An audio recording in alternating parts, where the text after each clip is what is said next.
नमस्कार, स्वागत है आप सभी का UP ANM 2022 dB first shift 14 जून। तो जिनका भी डीबी आज था फर्स्ट शिफ्ट में, तो अगर डीबी आपका कंप्लीट हो चुका हो और अगर आप वीडियो देख रहे हो तो प्लीज़ आप कमेंट कर दीजिएगा। और हमें पूरी उम्मीद है कि जैसा हमने आप सभी को बताया था, बाकी अपने स्तर से भी आपने कोई भी ऐसी छोटी सी चूक आपने नहीं की होगी और आपका डीबी अच्छे से हुआ होगा। बाकी अगर आपको कोई भी समस्या लगी हो या किसी भी तरह की कोई भी अगर बात हो तो आप हमें कमेंट करके ज़रूर बताएं डीबी से रिलेटेड, या फिर कोई आप सजेशन देना चाहते हो जिनका डीबी होना हो, या फिर डीबी आज किस प्रकार से हुआ, आप हमें प्लीज़ बताएं कमेंट करके। और जिनका डीबी नहीं हुआ है आप लोग कमेंट ज़रूर देखा करिए, कमेंट हम भी रिप्लाई करते हैं बहुत सारे। तो जैसे हम किसी की रिप्लाई नहीं भी कर पाए, बाकी हमने कमेंट से रिप्लाई किए, तो आप वहाँ पर भी देखेंगे, हो सकता है कि आपके रिलेवेंट वहाँ पर भी प्रश्न हो, आपके सोल्यूशन मिल जाए, आपके आंसर मिल जाए आपको। तो जिनका डीबी हो चुका है प्लीज़ आप बताते रहिएगा कमेंट करके, या फिर आप हमें मेल भी कर सकते हैं। और जिनका डीबी नहीं हुआ है या सेकंड शिफ्ट में है, आप भी अपनी तैयारी ओके रखें। और उम्मीद करते हैं कि आप लोग अपने डीबी स्थल पे पहुंच भी चुके होंगे, या फिर जब भी आप वीडियो देख रहे हों। एक चीज़ यहाँ पर आपको सभी को बताना चाहता हूँ कि जब भी आपका रिजल्ट आएगा, रिजल्ट से पहले आप सभी के डॉक्यूमेंट्स एक बार रीचेक होंगे। और जिनका डॉक्यूमेंट्स जमा हो चुका है, लगभग आप मान के चलिए कि आपका डीबी हो चुका है। बहुत रेयर केस में ही ऐसा होगा कि किसी की डीबी में कोई प्रॉब्लम बाद में आए, तो वहाँ पर फिर आपको फिर से बुलाया जा सकता है। और जिनकी भी छोटी सी कोई भी गलती पहले की हो चुकी है, जिनका डीबी हो चुका है, तो आप 18 तारीख को जरूर चले जाना और जाकर के आप एक एप्लीकेशन के साथ में जो कुछ भी गलती हो, कहीं फॉर्म भरने में, कोई डॉक्यूमेंट देने में, जो भी आपके मन में डाउट हो ना, उसको आप ज़रूर जा कर के क्लियर कर लेना। आप ये मत सोचना कि चलिए कोई बात नहीं, क्या पता किसी भी एक छोटी सी गलती की वजह से कोई दिक्कत ना हो जाए।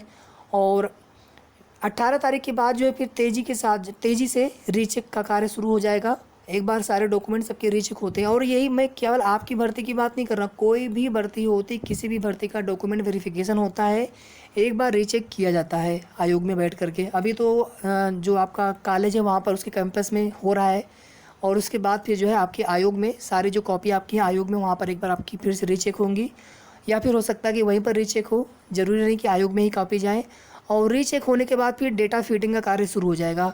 और डेटा फीडिंग का मतलब हो गया कि फिर अब आपका जो है फाइनल रिजल्ट बनने वाला है, फाइनल जो है मेरिट आपकी आने वाली है।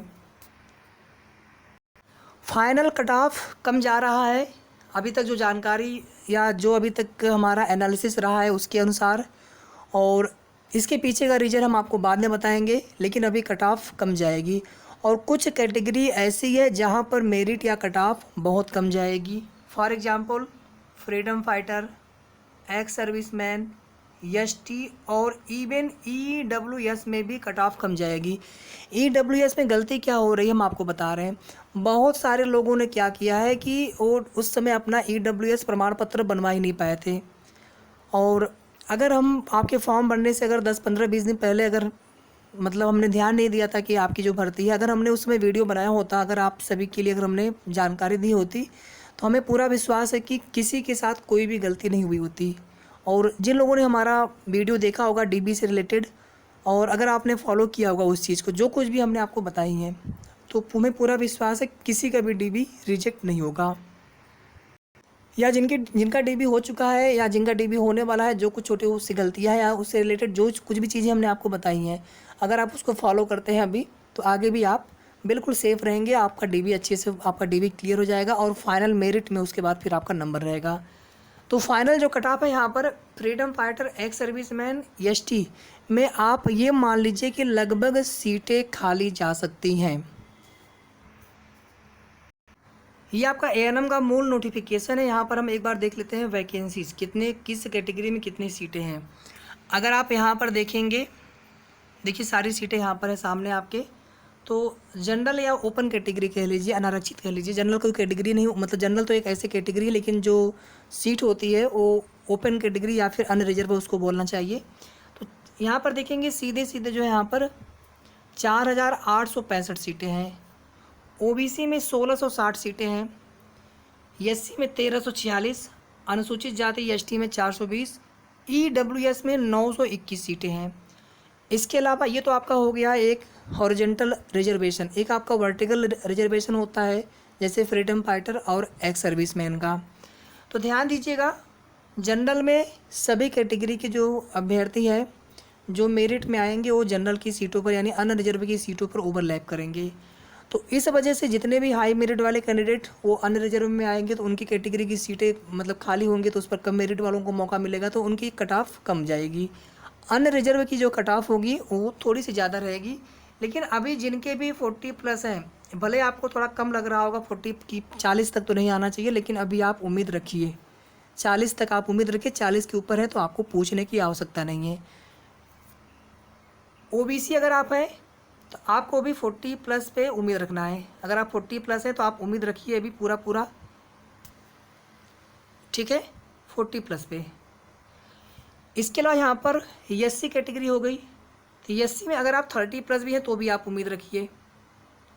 इसी तरह से अगर आप ईडब्ल्यूएस कैटेगरी हैं तो 30 से नीचे भी मेरिट आ सकती है आपकी, ठीक है। 30 से ऊपर मेरिट जाने के आसार बहुत कम है, क्योंकि ईडब्ल्यूएस में कैंडिडेट मिल नहीं रहे हैं, बहुत कम मिल रहे हैं।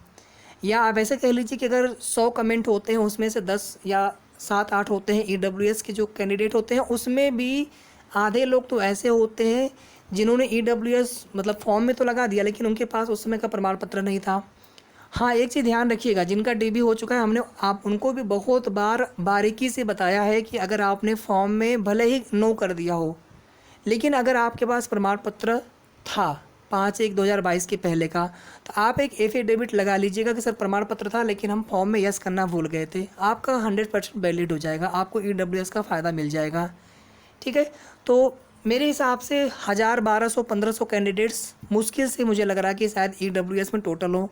तो जब उनसे ही मेरिट बनेगी तो ऐसा तो आवश्यक है नहीं कि सब लोग जो है 40, 50, 45 वाले होंगे, 10, 15, 20 वाले भी बहुत लोग होंगे। तो इसीलिए यहाँ पर 30 के अगर आप आसपास हैं तो आपको उम्मीद रखना है। 30 के अगर आप ऊपर हैं तो फिर आप सेफ़ हैं पूरी तरह से ईडब्ल्यूएस में। एसटी में जितने भी कैंडिडेट हैं आप उम्मीद रख सकते हैं कि आपका सिलेक्शन हो सकता है, ठीक है। और एक चीज़ ध्यान रखिएगा, हमने पहले भी आपको बताया था, आप लोग कन्फ्यूज होते हैं। अब मैंने देखा था कुछ लोग वीडियो बनाकर भी बता रहे थे, कुछ तो गूगल पे वो बाकायदा लिख दिए थे 33%, 30%, 24%, पता नहीं कहाँ से लोग मनगढ़ंत कहानी लिख देते हैं। कहीं से भी मिनिमम पासिंग मार्क आपकी भर्ती में नहीं रखा गया है। अगर मान लीजिए एसटी में सीटें कम रह गई, जितने लोग पास हैं सबको लेना है, किसी के अगर 10 नंबर भी है ना तो उसका भी सिलेक्शन होगा। कोई मिनिमम क्राइटेरिया यहाँ पर नहीं है पासिंग मार्क का। तो इसलिए एससी कैटेगरी में आपके चाहे कितने भी नंबर हो आप उम्मीद रखिए, क्योंकि एसटी कैटेगरी में 420 सीट्स हैं, 420 सीटें हैं। 420 सीटें बहुत होती हैं। 9212 माफ़ी चाहूँगा 17,000, 17,500 में से शायद जो है 700-800 एसटी के अभ्यर्थी मिल जाएँ बड़े मुश्किल से, या 600-700 से ज़्यादा नहीं लग रहे हैं ओवरऑल, ठीक है। तो ओबीसी और जनरल में 40 के ऊपर है तो आप पूरी तरह से शेप अपने आप को मान सकते हैं। बाकी 1-2 नंबर 3 नंबर प्लस माइनस देखिए हो सकता है, कम भी आ सकता है, किसी को नहीं पता है। बहुत सारे कैंडिडेट्स आप देखेंगे नहीं उनका हो पा रहा है डीबी, जैसे इसमें जीएनएम के हो गए या अपीयरिंग वाले हो गए, और ऐसे कैंडिडेट्स 10-20 नहीं है, ऐसे कैंडिडेट्स बहुत हैं। शायद इनकी संख्या 1000, 2000, 3000 हो, कुछ कहा नहीं जा सकता, संख्या काफ़ी ज़्यादा है। कुछ लोग एब्सेंट भी हो रहे हैं, ठीक है। तो ये कुछ ऐसा रीजन है जहाँ पर लोग बहुत कम लोग बचेंगे डीबी के लिए फाइनली, माफ़ी चाहूँगा फाइनल मेरिट के लिए, कट ऑफ के लिए। यहाँ तक क्लियर हो गया आपको। अन्य रिजर्व हो गया, ओबीसी हो गया, एससी एसटी, ओबीसी और ईडब्ल्यूएस।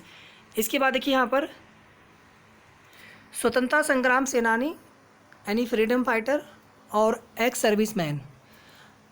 एक्स सर्विसमैन में भी लग रहा है कि लगभग सभी का सिलेक्शन हो जाएगा, सीटें खाली जा सकती हैं। और वही चीज़ इसमें भी है कि सीटें खाली न चली जाएँ। अगर आप फ्रीडम फाइटर एक्स सर्विसमैन से हैं, इवन एसटी है, अगर आप केवल मतलब हैं आपका डीबी अच्छे से हो गया तो आप मान के चलिए कि आपका हो जाना है इस भर्ती में। दिव्यांग में देखिए कोई सीट नहीं है, तो इसलिए दिव्यांग के जो कैंडिडेट्स अपने कैटेगरी के हिसाब से आपको कोई आरक्षण नहीं मिलेगा। अगर आप ओबीसी हैं, ईडब्ल्यूएस हैं, एससी एसटी हैं तो आपको उसके हिसाब से आरक्षण मिलेगा। जितनी मेरिट उनकी जाएगी, आप मान लीजिए पीएच हैं और आप एससी में हैं तो एससी की जो मेरिट जाएगी वही मेरिट आपकी होगी। आप वो देख लीजिएगा कितनी मेरिट हमने आपको बताई है एक्सपेक्टेड। बाकी यहाँ पर कोई महिला आरक्षण की बात है नहीं, क्योंकि 100% पद महिलाओं के हैं, ठीक है। बाकी आपको क्या समझ में आ रहा है आप लोग भी कमेंट करके बता सकते हैं। जिनका डीबी हो चुका है प्लीज़ बताते रहिए डीबी कैसे हुआ आपका, और जिनका डीबी है कोई भी समस्या हो आप भी पूछते रहिए कमेंट करके। जल्द मिलेंगे हम लोग नेक्स्ट वीडियो में। वीडियो को आप लोग प्लीज़ लाइक और शेयर ज़रूर कर दिया करें। लाइक शेयर आप लोग करते ही नहीं हैं, बहुत कम लोग करते हैं, प्लीज़ कर दिया करें। और अगर अभी तक आपने चैनल को सब्सक्राइब न किया तो सब्सक्राइब भी आप ज़रूर कर लेना। धन्यवाद।